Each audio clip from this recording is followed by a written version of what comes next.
Greetings, Mark Brown here. As you can see, we have an Excel spreadsheet right here. If you notice over here, we have names, so the last name and the first name is right over here.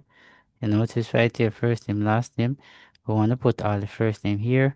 I want to put our last name here. You can actually use flash fill to do that. So when I click on date up here, this is flash fill. You can actually, but I'm not going to use a flash fill this time. I'm going to use Ctrl+E on the keyboard. Yes, very important. I'm going to do that. All right, first I'm going to I'm going to type the first name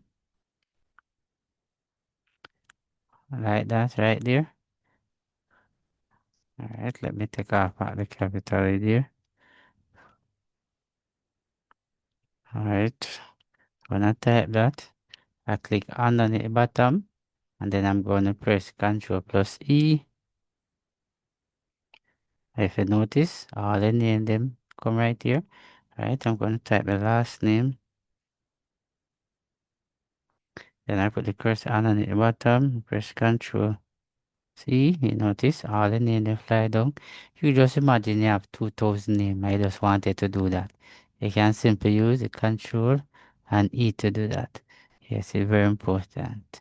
So thanks for watching. See you in the next video.